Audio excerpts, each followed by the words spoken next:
I am the information guy for Southwood. I give people information on gardening, pesticide control, design tips, just general all-around gardening information. Well, the first thing to do is to actually come in and kind of get some advice, and we give out handouts to kind of guide people along through the routine, because there's so much that you can do. Actually, starting on the lawn might even begin as early as February. Vegetable gardens have gotten really popular over time, and those have started as well in February with the cool season crops. We're now sort of past that, getting into the warm season like tomato plants and eggplant and cucumber and things like that, which are now getting on the tables. And we have tips on how to prepare the garden. We have experts that can kind of show them what the best varieties for this area are, how to plant, where to plant, how far, spacing, all that kind of thing. This is also a good time to be installing trees and shrubs and perennials, a lot of things for the most part. Typically, we're usually cautious this time of year because if we get a late freeze, there's some tender annuals and things that might get nipped. However, I think we may have passed that time. So kind of check the weather people, the weather stations for kind of what the long range is, and then go from there. So I know people are jumping the gun, it's warmed up, they're putting in their bedding plants. Just be cautious, be prepared to mulch if necessary. One big thing, no matter what you're planting, be it grass, be it perennials, trees, annuals, we're in a drought, so it's important that people pay close attention to their watering. And that's not to say to rely totally on your sprinkler system, because it's not doing the job. You might have to do some individual hand watering. And it's getting so bad now where I think our subsoil is getting dry. So it's important that you do good, long, thorough, deep waterings.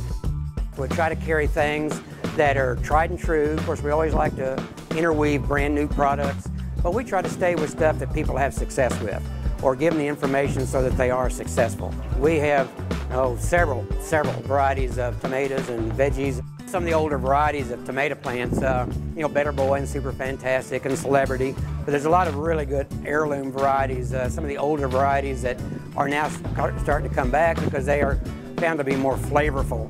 And we have carried at one time 60, 70 different varieties of herbs. Some are annual plants, some are perennial plants, and the same thing on trees and shrubs. We stick with things that we feel comfortable with in this soil type or in this climate. And just with the basic background information on the cultural requirements of these things, I think people ought to be successful. I'm going to patio pots for a couple of reasons. I'm trying to do more of a low maintenance garden myself, kind of shrinking it down a bit. And that's one thing too that comes up. A lot of people enjoy gardening, but they want to make it easy on themselves. So patio pot culture, raised gardens has become real popular. One of the first questions I ask is, how much time do you want to spend in the garden, and plan accordingly? So kind of think about that first, and then we'll help them along with what we feel would be the easier ones to maintain and some tips on what to do. So my garden is a combination of, I like color. So I try to incorporate a lot of shrub color, tree color, perennial color, anything that will give me variation of color throughout the whole gardening season, and maybe even a multitude of color. I try to buy things that have not only spring color, but maybe a little repeat blooming in the summer, and maybe fall foliage color. I try to get the best bang for my buck in my circumstance. The best thing is research what you like. Go through our nursery. If you see something you like, there's of course informational tags, but come up to the information counter and get more information about it.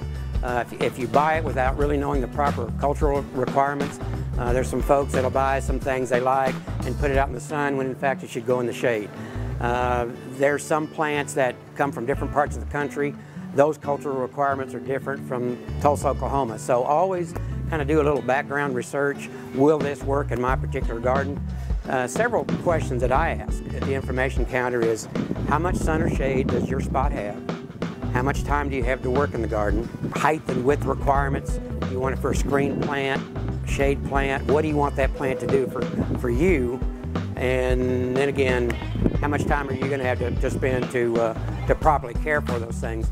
My name's Steve. I'm the info guy. Some people call me the dirt dude, that I picked up a moniker over time.